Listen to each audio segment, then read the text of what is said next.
This is Hidden Killers Week in Review. A look back at the most prolific stories of the week. This is Hidden Killers with Tony Brueski. Here now, Tony Brueski.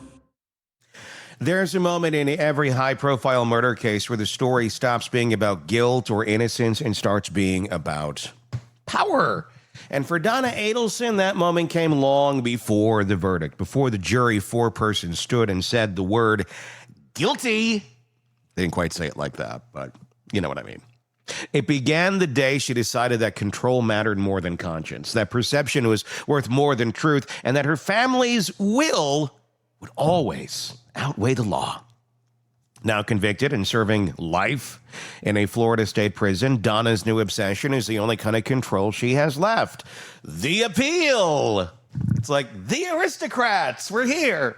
5 people got that joke. It's the one arena where the narrative can still be manipulated, where she can convince herself that the system got it wrong, not because the evidence was weak, but because in her mind, she never truly loses. But appeals are not emotional exercises. They're the coldest form of legal review imaginable. And they take a long time. And the clock is ticking, Donna. You're 75, 78? She's up there. Clinical, procedural, unfeeling. And the truth is, Donna Adelson's path to a retrial isn't some hidden corridor of hope. It's a narrow, uphill legal labyrinth where few make it through. Her defense team already tried the first step, filing a motion for a new trial right after the verdict. It is a routine move that is not unusual, but in this case, it was shot down quickly. The judge ruled the evidence was strong, the verdict was fair, and that speculation wasn't what convicted her. Facts were. Woo! Facts. Donna doesn't like facts. And that ruling tells you everything about how this next phase will go. The appeal process doesn't care about whether you cry in court or whether the cameras catch your daughter refusing to look at you. It's about the record, the transcripts, the law. Every appeal starts with one central question. Did the trial court commit a reversible error so significant that it stripped the defendant of a fair trial? You got to look at these things. For Donna to get a new trial, her lawyers will have to convince an appellate panel that something went so wrong that the conviction itself cannot stand. It's not about emotion. That's about precision. And have you seen her attorneys? Have you seen Jackie Fulford, who operates out of a crematorium? Yes. I feel she's in good hands, too. They'll go line by line through the trial record, jury instructions, evidentiary rulings, witness admissions, looking for cracks. Did the judge allow something prejudicial that shouldn't have been heard? Did the prosecution misstate a fact during closing arguments? Did a juror step out of line on social media or fail to disclose something important? All things that should be looked at. And whether you think she's guilty or innocent, these are things that every person, whether they are in fact guilty or innocent, are entitled to in a fair trial. You can't have these outliers going on. You can't have inappropriate things happening in your courtroom. Take Alec Murdaugh, for example. The Becky Hill incident. You know what I'm talking about? Becky Hill accused of unfairly influencing jurors' decisions during the actual trial, telling them to pay attention to certain things. That's the allegations anyway. He's fighting that in appeals. And in reality, as much as I think Alec Murdaugh should be locked away for the rest of his life, he should get a new trial because these things cannot happen. There was, in fact, one juror whose online post after the verdict sparked some minor headlines, a TikTok-style comment that made defense attorneys furious. They said it proved bias, misconduct, contamination of the deliberation process. The judge disagreed.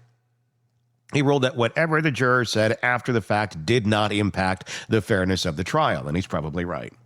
Appellate courts rarely intervene on that kind of claim unless the misconduct happened during the trial and influenced the actual deliberations. So that avenue, while it will likely appear in her appellate brief, probably goes nowhere.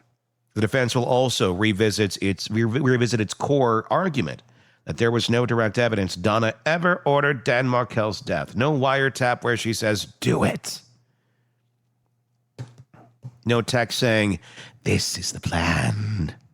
What there was, and what convicted her, was a network of communication, money, and motive. A family triangulating how to solve a custody dispute by removing an obstacle. The prosecution called it conspiracy. Donna calls it coincidence. Her lawyers will likely argue that the verdict rested too heavily on interference and that the state built its circumstantial puzzle and told the jury to imagine the missing pieces.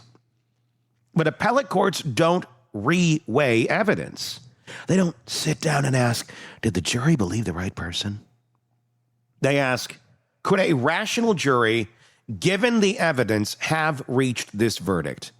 And the answer there will almost certainly be yes. Because a paper trail didn't need to spell out murder. It spelled out coordination, conversations about paying people, timing of phone calls, aligning with surveillance, Donna's own reaction when undercover agents bumped her, her calm panic, her coded language, the family's sudden talk of leaving the country, going to the airport with one-way tickets to Vietnam, a non-extradition country. These are not things appellate judges overlook. They see them as the backbone of a fair conviction. It's funny because so much of this case, so much of the guilt, so much of the evidence happened after the crime. And that's the case in so many stories. It's the actions after the crime that end up getting the person convicted. Her defense will comb through everything: the jury selection process, the exclusion of alternative suspects, the way certain testimony was framed. They'll raise the specter of cumulative error, that maybe no single mistake doomed her, but together they created an atmosphere of bias. It's the Hail Mary of appeals. It almost never works. Courts tend to see it as a grab bag of complaints, a last attempt to paint a clean trial as dirty. What makes the whole next chapter so fascinating, though, isn't just the legal mechanics. It's the psychology behind them. Because appeals like this, especially for people like Donna Adelson, are not purely legal moves. They are existential ones. For someone who's spent her entire life maintaining an image, the successful matriarch, the benevolent mother, the woman who ran everything from the family finances to the family narrative, losing control is worse than losing freedom. And in prison, control is currency. You control your appeal, your correspondence, your visitors. You control how the story is told on the outside. For someone with narcissistic traits, and it's hard to read, Donna's public behavior without seeing some of them, an appeal isn't just a legal remedy, it's a psychological lifeline. Narcissists don't process guilt the way most people do. They interpret accountability as an attack, consequence as betrayal. So an appeal gives them what they crave most: a chance to reframe the narrative, to claim persecution. Oh, Donna's good at that. Instead of culpability, to say, I didn't fail.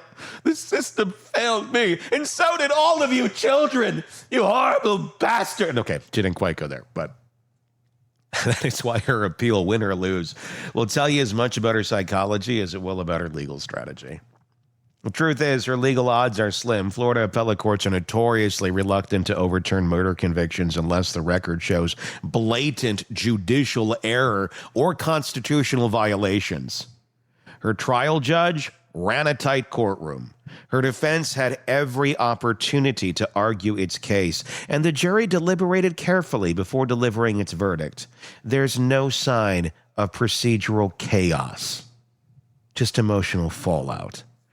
The only place there's chaos in this trial lands solely with the Adelsons. Procedural chaos? Let's take a little look over at Jackie Fulford, your attorney, my friend. Let's take a look at your sentencing hearing for a piece of an example. She didn't seem to have any clue what your witnesses were going to say. The judge had to intervene several times. to get them to just shut up because they went so far off the rails. Many not even knowing what the hell they were talking about. None of their testimony grounded in reality for your own victim impact statements. Your husband going up and blaming the victim's family, the parents of the son. You are now convicted of conspiring to murder along with your son. And your husband goes up there and calls them liars because they haven't been allowed to see their grandchildren because of your nifty, lovely little Wendy?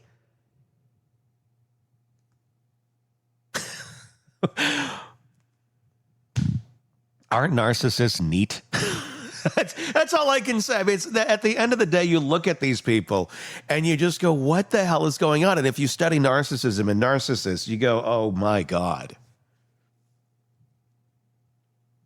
The hat tricks they're playing in their minds to allow the things that come out of their mouth to come out are quite stunning. I can't imagine a brain quite working like that. It's just, oh, you go from, wow, and then they get into I didn't see the hoop of fire coming. But to them, it's just like, of course, the hoop of fire's next. That's what we're going to do next. It's the next move. What Donna's team will likely do is file a meticulously detailed appellate brief, citing each ruling they believe crossed the line.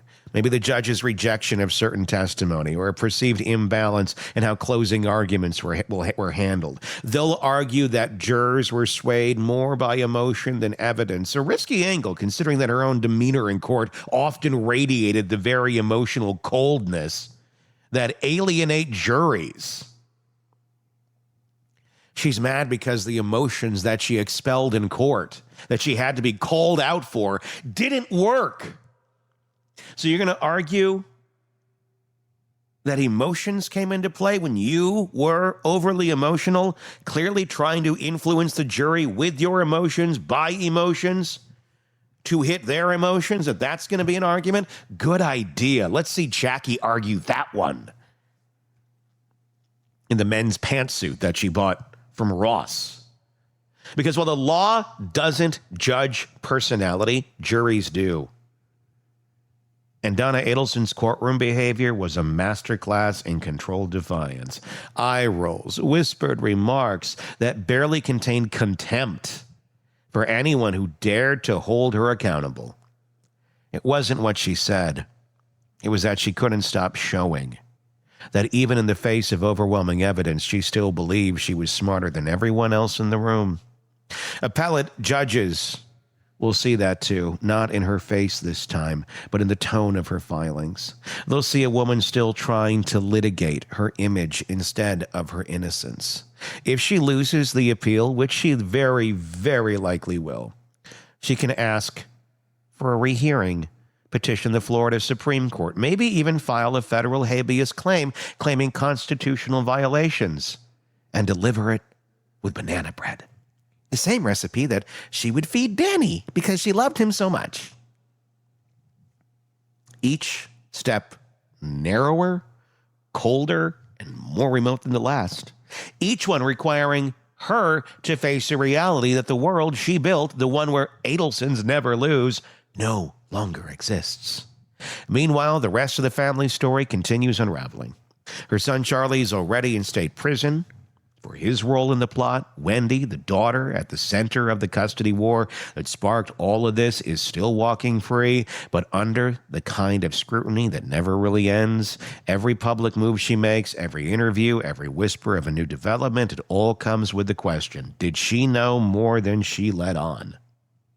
And somewhere in between all of them sits Donna, the gravitational center of a family orbiting around ruin. That's what makes this case so psychologically gripping. It's not just about one crime. It's about the anatomy of control, about how narcissism, when left unchecked, metastasizes into entitlement, and entitlement into justification. Donna didn't need to pull a trigger to be dangerous. Her power came from belief. The unshakable conviction that she was the smartest person in the room, that the outcomes would be engineered, that morality was optional if the motive was family. And in that sense, her appeal is the perfect mirror for her life. If not really about justice, it's about control, about trying to rewrite the script. One more time. One more time. Yep. Can't you just see Donna jamming out to that in her prison cell? Ladies, I brought some compact discs in. This is Now That's What I Call Music Volume 2, which I believe was actually on Now That's What I Call Music Volume 2. But here's the reality. Appellate courts aren't built for people like Donna. They aren't swayed by manipulation or image. They deal in the one currency she can't counterfeit: accountability. Forensic psychology tells us that when narcissistic individuals are finally confronted with immovable systems, courts, prisons, laws, they often experience something called narcissistic collapse. And it's beautiful to watch. That's why so many of us are sitting here watching her in that cage of a van being transported, because, oh my God, they got one in a cage. Didn't skirt off to destroy others' lives. They finally got one. It's that psychological implosion that happens when their grandiose self-image collides with undeniable reality. They can't reconcile the two, so they retreat into delusion, grievance, or victimhood. And that's where Donna is headed. That's where Donna lives. She'll tell herself that her lawyers failed her, that the jurors were biased, that the media poisoned the well, those damn podcasters, that she was misunderstood. It's all part of the same internal defense mechanism that's been running for years. Because if she admits the truth, if she faces what she actually did, the entire structure of her identity crumbles. Narcissistic collapse. That's the thing about narcissistic accountability. It isn't just about punishment. It's about exposure. It's the moment when the mask comes off and the person who spent a lifetime manufacturing perception is forced to live in the truth. Donna Adelson's road to a retrial isn't a redemption story. It's a reckoning. It's the final desperate act of someone who can't live in a world where she isn't the author of her own reality. And whether her appeal succeeds or not, and all the signs point to not, the outcome won't change what the case revealed. It showed how power turns corrosive when built on manipulation, how love can be weaponized in the name of control, and how even the most sophisticated lies eventually collapse under the weight of simple human truth. In the end, no appellate ruling can give her back the one thing she spent her life protecting, the illusion that she was untouchable. But once the mask slips, once the verdict is read, once the prison door closes, the narrative stops belonging to her. And for Donna Adelson, that's the real life sentence, not the one written on the paperwork, but the one written in every person she tried to control. Give me your thoughts in the comments section on YouTube. If you're not already there, just search Hidden Killers with Tony Brueski, and you will find us. Do that same search wherever you get podcasts. You don't miss any of our coverage of this and the many cases we watch for you here at the Hidden Killers podcast and True Crime Today. I'm Tony Brueski. We'll talk again. Want more on this case and others? Then press subscribe now and don't miss a moment of true crime coverage from Tony Brueski and the Hidden Killers podcast.